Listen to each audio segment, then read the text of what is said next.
malala ampifaliana zontsika miona toy zao Jesosy Kristy any pasana raha zany everina azy ny fotoana tahaka izao nefa koa azontsika mihainy tenin'Andriamanitra azontsika mahafantatra ny sitrapon'Andriamanitra ny amin'izay tokony ho fantatsika ho fanompona azy ho aminareo izay olom-bo fidy araka amin'ny fahalana rahateo izay n'Andriamanitra ray amin'ny fanamasinana ny fanahy ao amin'ny fanarahana sy ny famafazan-drahan'i Jesosy Kristy ampitomona ho anareo ny fahasoavana sy ny fiadanana. Amen. Sabotsy 4 aprily 2020 ibanjenantsika ireo hevitra hoe mpandresin'ny Tompo. Andeha riavana idera sy ankalazan'Andriamanitra isika.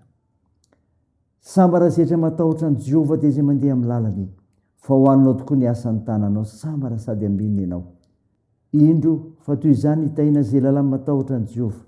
Hitanao ve ny zionan'i Jehovah ka ho falahita amin'ny fahasoavan'i Jerusalema eny ianao amin'ny andro rehetra eny ianao. Eny fiadanana ny ho an'i Israely. Amen.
hivavaka isika.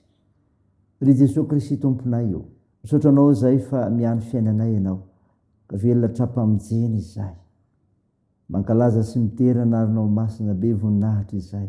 Tianao ry Andriamanitra himpandrisy. Tompo, mahatsiaro teny izay fa mpanota, ko mandaliko enatrehanao, miaiky ny fahatsoanay. Mamindrafo anay ary mamelany erikay. Fa na maso no midira manjaka ty anatinay amin'ny fianona ny teninao. Andraisanay na vaovao indray. Aminaran'i Jesosy Kristy mpamonjy any anaovanay izany mivavaka izany. Amen. Ravana malala, mofinaina ho antsika amin'ity noho ity, dia izay hita ao amin'ny epistily voalohany soratan'i Petera. Petera voalohany toko 7, ny 9:20 ka hatramin'ny 12:20. Mivaky toy izao aminaran'i Jesosy.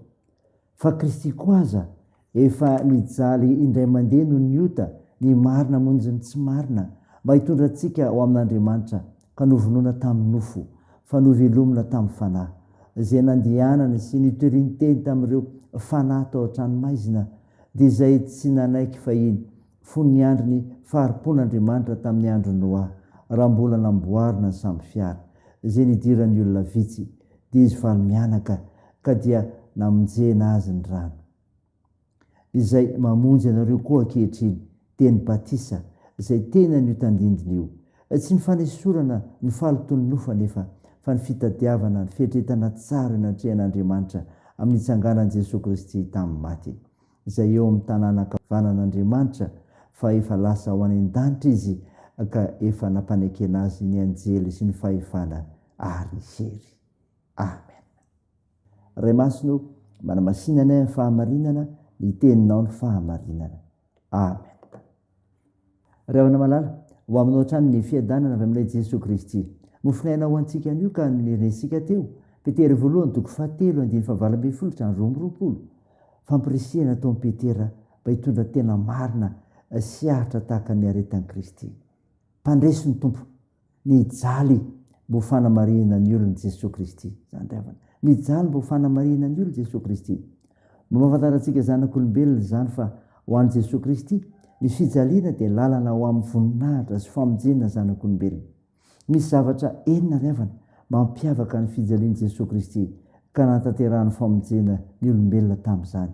Azonao mahafantatra izany any pasan'i Jesosy Kristy ny amin'ny fotoana toy izao, ary hitantsika tsara ny amin'izay ambara ny amin'ny fiomananao amin'izany koa. Ny fijaliany dia ny kely mba fisoloana voana ny mpanota koa, ka afaka ny mpanota izay mino sy mandray azy satria novelominy tamin'ny fahafatesana.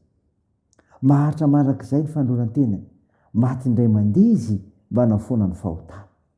Niaritra izany teo amin'ny toeran'ny olona izy, marina izy nefa ny solony tsy marina. Nataon'Andriamanitra niaritra taminy vesatra tokony nozakain'ny olona.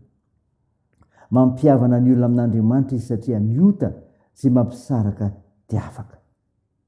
Tena ny mafy indrindra natao tamin'ny olombelona ny zakaina, fikapohana, fampijaliana, famatsiana, famonoana. Tsy nijanona tamin'ny fahafatesana efa izy, fa natsangan'Andriamanitra ka nandresy ny fahafatesana.